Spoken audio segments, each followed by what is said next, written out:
Hello team, welcome to another ATP Geopolitics video with myself, Jonathan MSP. So Ukraine War breaking news update for the 10th of May 2024. Something I've talked about over the last couple of days in my live stream last night. Greg Terry and I discussed this. I actually denied that Russia would do this because it seems an insane move, but apparently it is now formalized.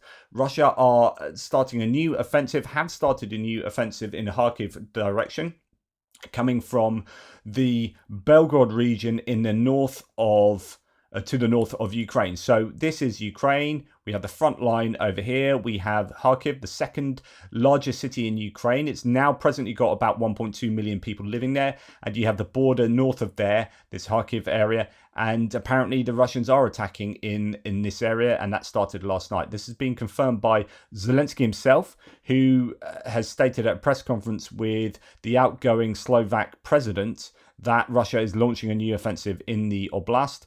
That Russian forces have begun a new offensive operation targeting Kharkiv Oblast. Quote: Russia began a new wave of offensive actions in this direction. Ukraine met the Russian forces with our troops, brigades and artillery, he said during that press briefing with Kapitova.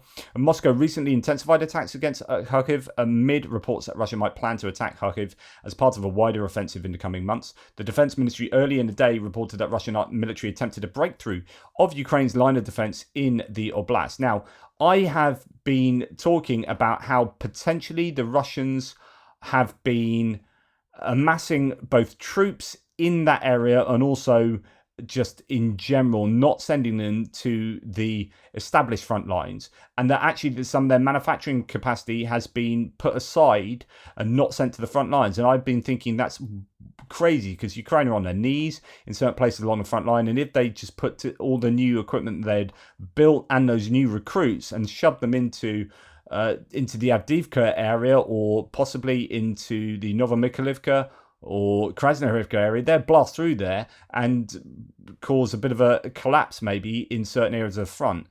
But if they are indeed saving those personnel and that equipment for Kharkiv, it seems to me, it would be an insane waste of equipment. They can't hope to take a city of 1.2 million people if they struggled to take Bakhmut in a year. If they struggled to take Novomykhailivka, a small 4 kilometer by 1.5 kilometer town, and they lost 314 vehicles in doing that, what the hell are they expecting in Kharkiv? Is this just a massive diversion? But then again, the question is, if you're putting a diversion in here, is it not better to use those troops actually where Ukraine are really struggling? There are going to be serious fortifications built up here, serious minefields. I just think it's really, I can't see anything else than a bad decision. Nonetheless, won't want to stop the Russians from doing a bad decision. Greg talked last night, and I think it was a good point, where he said that the Russians need some big, really totemic, iconic, I guess, success, such that it will bring Ukraine force them to the negotiating table, and they will be forced to give up Crimea and Donbass, and maybe more. Right, so Russia are possibly gunning on this, but this is a kind of all your eggs in one basket approach, and I think it's a high risk, really high risk approach.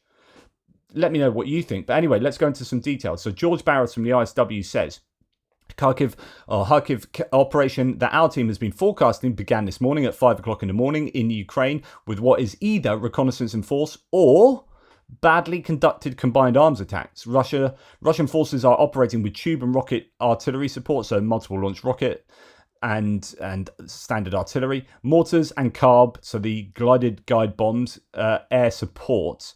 Russia focused on Vovchank's direction with the carb support, and also near Borisivka, Pilna, Krasna, and Hoptivka, and Streletsya. Okay, so the areas they are concentrating in are, you can see Vovchank's there, just north of there, and over in this area of the map. So we're going to look at that.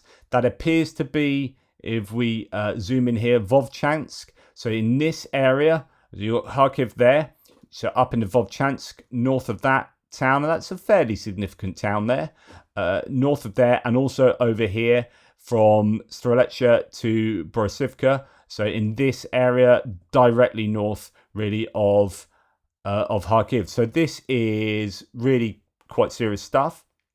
I don't know how big the attacks are going to be, are looking at being, since they're, as mentioned, they were either deep reconnaissance groups moving in, or just worse than that, just bad attacks. But I don't want to dismiss it at all. The Ukrainian MOD reports that Ukrainian forces repelled all Russian attacks so far, but that battles of varying intensity are ongoing. We'll have more updates later. Tendar says Russians launched an assault in the northern Kharkiv region. So he reported this an hour ago before the official announcement. The extent of the operation is still unclear, but so far the only visually backed evidence of an incursion is from the little border town of Pilna, where that attack, however, yielded 3 Russian vehicles being destroyed. Coordinates of the destroyed Russian vehicles are here. Furthermore, more pictures emerged of dead Russians allegedly from the area. I have seen a number of pieces of imagery of dead Russian and the Russians having a bit of a problem, but take that with a pinch of salt. Early stuff coming out. The location he is talking about is there, so that's the Russians getting quite far with some equipment into what you would think would be heavily mined, well fortified areas. So if that is a bona fide geolocation of lost Russian vehicles, they've done a fairly good job of getting in. And if they've got large attacks, then Ukrainians could be in a bit of trouble there. But you would think that this is, surely it's got to be well mined and fortified as an area. So anyway, furthermore, more pictures emerge, as he said, the dead Russians and whatnot. There is the incursion, so it could be a fairly large grey zone there south of the border. And yes, some destroyed Russian vehicles already.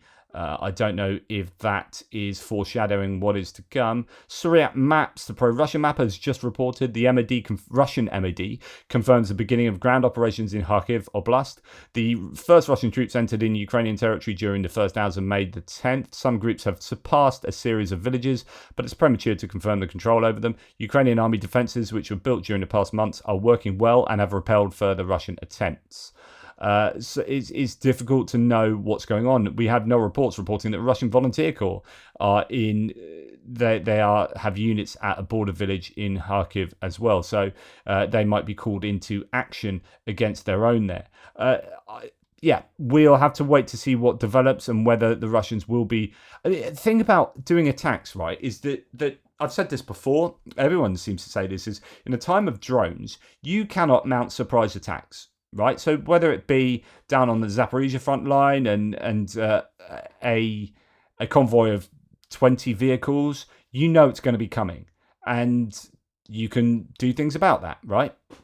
If you're mounting a huge assault on a major city,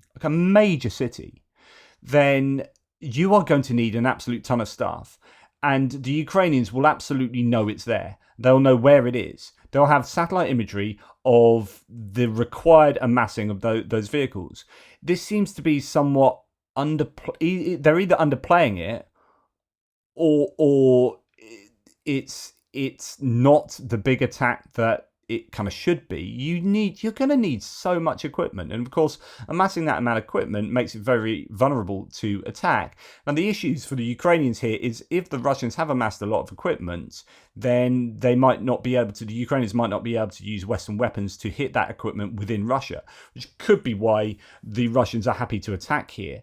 That said, they can use I guess their drones to do that work, but we've seen claims of the Ukrainians being able to make attack drones at the same level as the Russians, but we haven't particularly seen them being used in Kharkiv in this kind of area over the last few days, which you would expect if the Russians were amassing troops and equipment ready to go. So I don't really know what to think about this.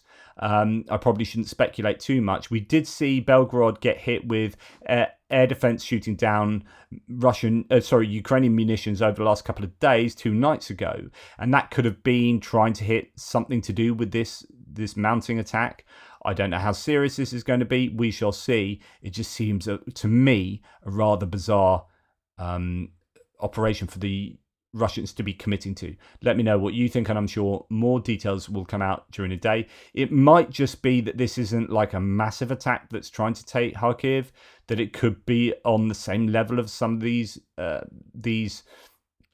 salience that the Russians are expanding in the southern Donetsk area. It could be the same sort of thing going up there that will act as more of a distraction rather than a real opportunity to actually take Kharkiv. It might be trying to force civilians to leave Kharkiv to really disrupt Ukraine's spiritual backbone and also economy in the area. Who knows? Who knows what the intentions are? But we I'm sure we'll see. Anyway, thanks for watching. I'm going to get on with my geopolitics video.